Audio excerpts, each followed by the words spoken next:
How to Make a Monster is a mixed media work for a performer, objects, and live electronics. The performer uses the objects in a way that merges between visual expression and sound production.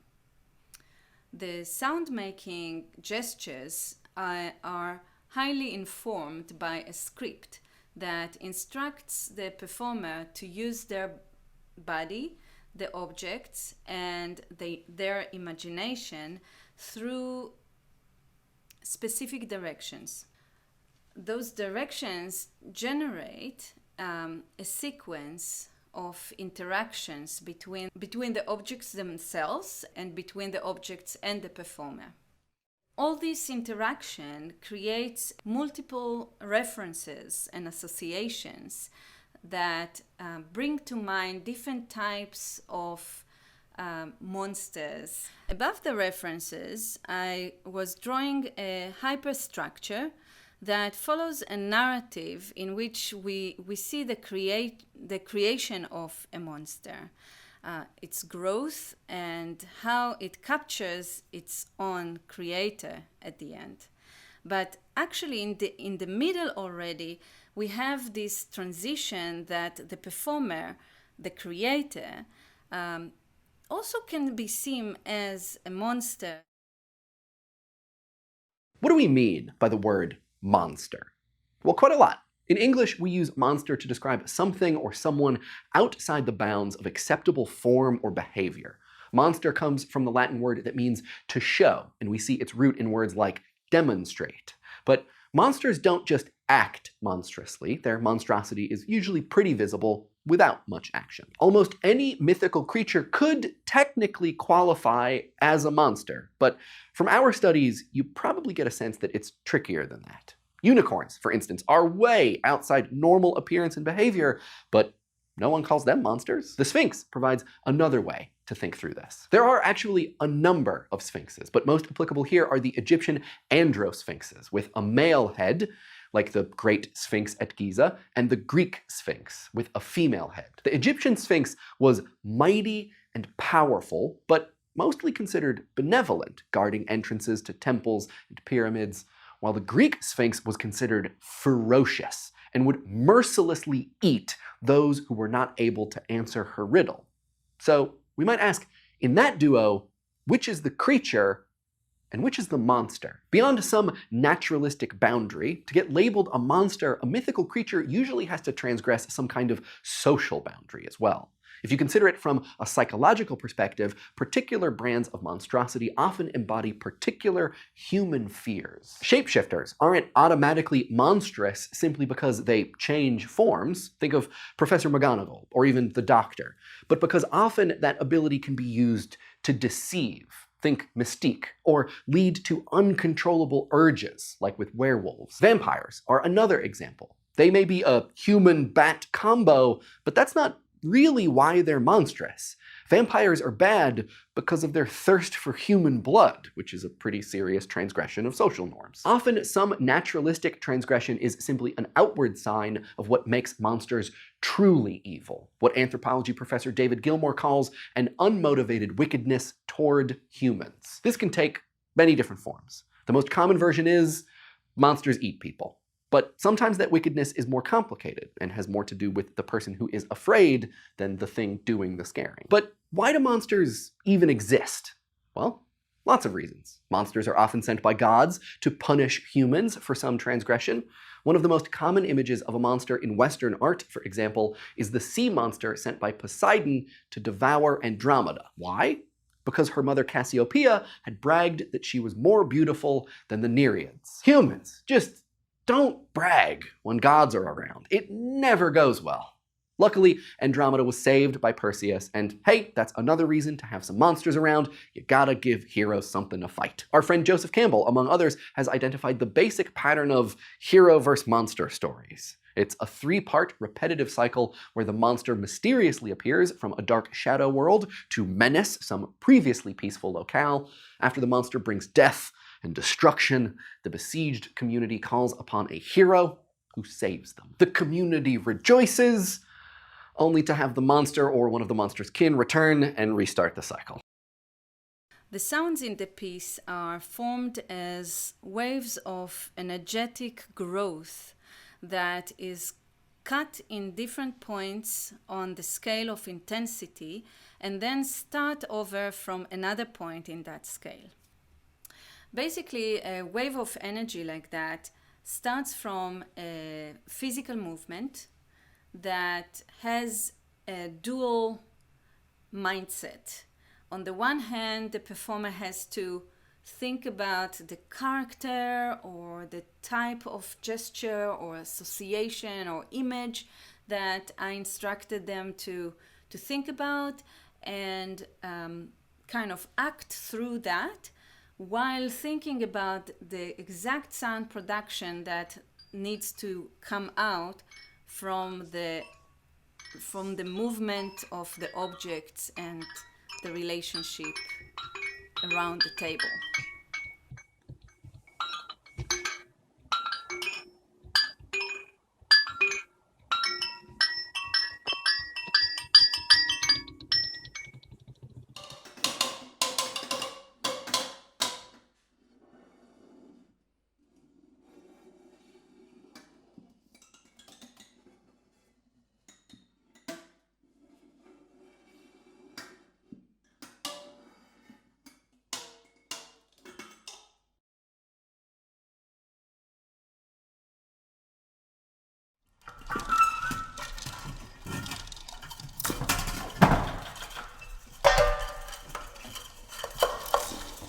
There is a play on tension of being in control and out of control.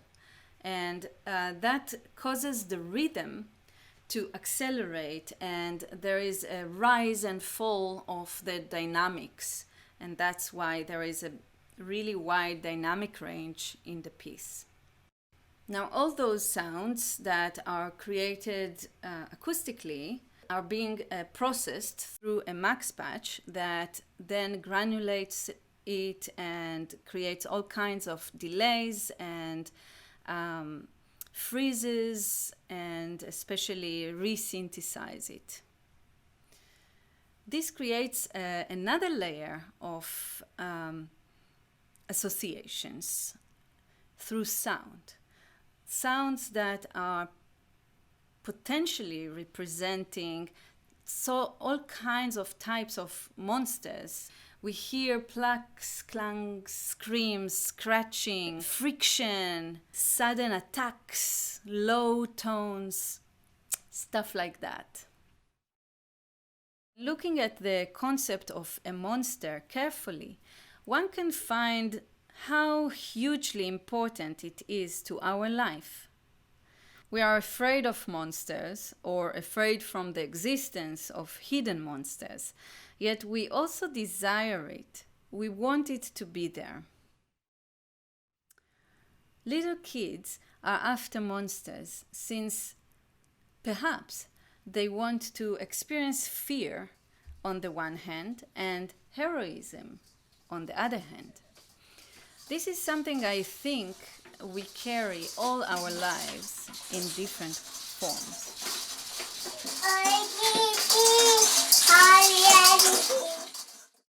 People don't usually grow 3-foot monster toes, but they do sometimes lose their grip, which is to say, the monster legend is alive and well, although maybe more as a metaphor than as a real yellow-eyed creature. All humans have the capacity to become monstrous. A golem is an anthropomorphic being in Jewish folklore that is created entirely from inanimate matter, usually clay or mud, which was used in medieval and Jewish folklore. Many tales differ on how the golem was brought to life and afterward controlled.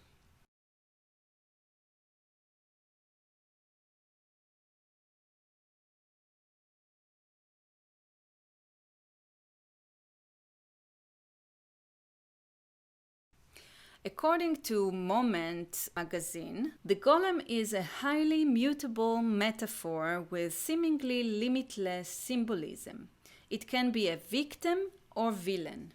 man or woman, or sometimes both.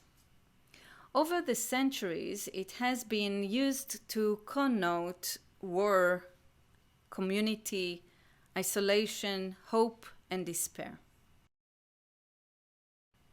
In her paper, A Political Anatomy of Monsters, Hopeful and Otherwise, Evelyn Richards writes, "Monsters have always challenged the boundaries of human identity. Typically, they denote physically or morally deviant states of nature. Monsters are outcasts, the embodiment of that which is exiled from self. In both popular folklore and traditional medicine, human monstrosities grounded discourse on the natural and supernatural, medical and legal, portents and diseases. In fiction, beginning with Mary Shelley's Frankenstein, the monster has become a rich and fertile source of images and meanings, a metaphor for the exploration of difference, marginality, and alienation. The intersection of terrible with the pitiable, and the biological with the technological, of the dualism of nature and culture in Western thought, of alternative possibilities." Frankenstein tells the story of a gifted scientist, Victor Frankenstein, who succeeds in giving life to a being of his own creation. However, this is not the perfect specimen, but rather a hideous creature who is rejected by Victor and mankind in general. The monster seeks its revenge through murder and terror. Philosophers, dramatists, theologians have grappled with this question for centuries. What makes people go wrong? Interestingly, I asked this question when I was a little kid. When I was a kid growing up in the South Bronx, and I had friends who were really good kids who lived out the Dr. Jekyll, Mr. Hyde scenario of Robert Louis Stevenson. That is, they took drugs, got in trouble, went to jail, some got killed, and some did it without drug assistance. So when I read Robert Louis Stevenson, that was in fiction. The only question is what was in the juice. And more importantly, that line between good and evil, which privileged people like to think is fixed and impermeable, with them on the good side and the others on the bad side, I knew that line was immovable and it was permeable. Good people could be seduced across that line, and on some rare circumstances, bad kids could recover with help, with reform, with rehabilitation. So I want to begin with this wonderful illusion by Swiss artist M.C. Escher. If you look at it and focus on the white, what you see is a world full of angels. But let's look more deeply. And as we do, what appears is the demons, the devils in the world. And that tells us several things. One, the world is, was, will always be filled with good and evil, because good and evil is the yin and yang of the human condition. At the beginning of the piece, we can see the ball that keeps going up and down. And for me, it gives two contradicting, or maybe not, references. One is like a helmet of a soldier.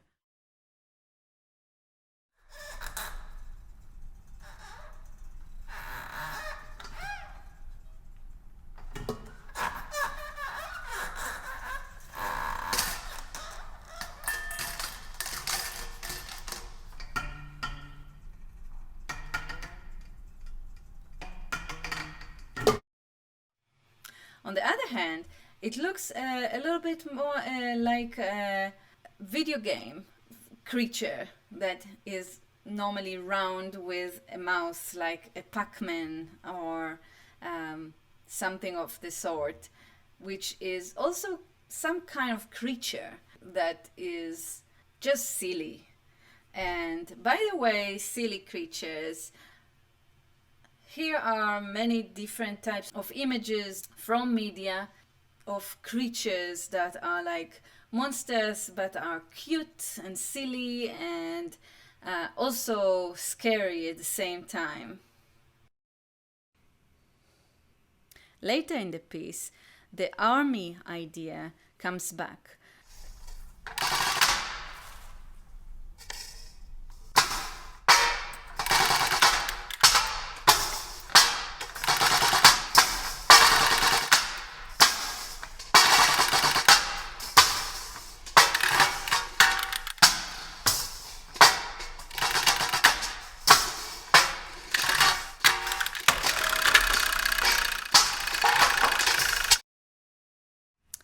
The reference to a political kind of interaction happens quite at the beginning. The creature goes on a rope towards a mountain. They are trying to climb that mountain, but don't succeed.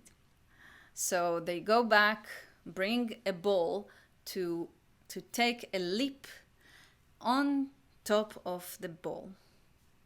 However, there is another creature that is already there.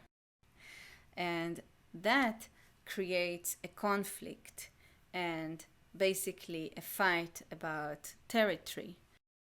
There is this interaction between them. One time this is on top and the other is down, and until the one brings those tongues that make it seem as if they are friends, and then shake the hands and then take the hand away. One of the most popular human questions are whether there is another life outside Earth, and whether that life will be a friendly one or the mean type.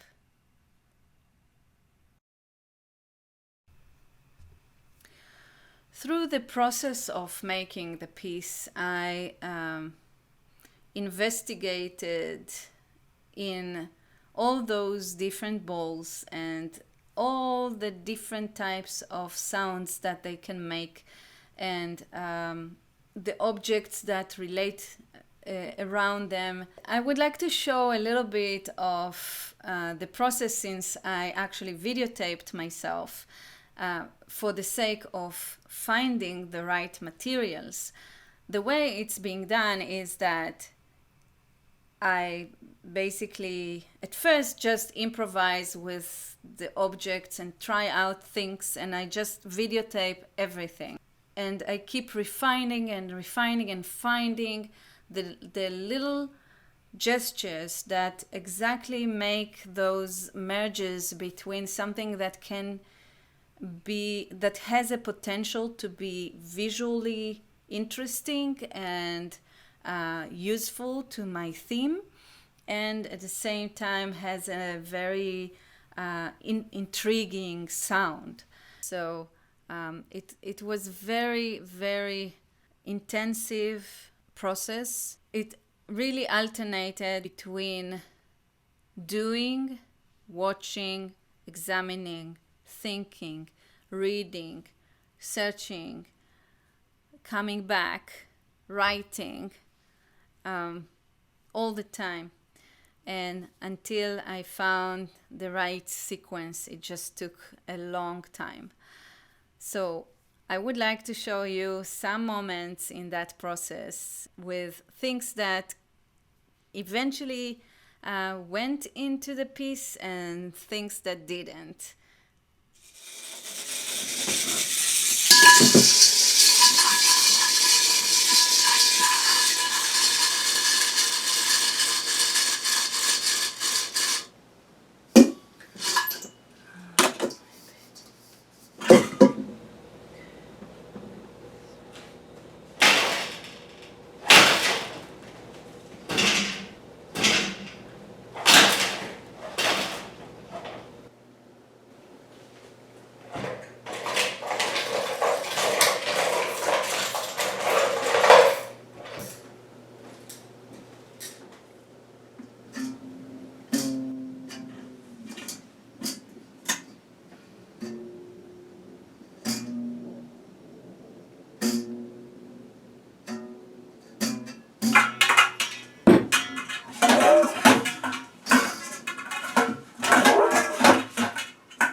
Yay.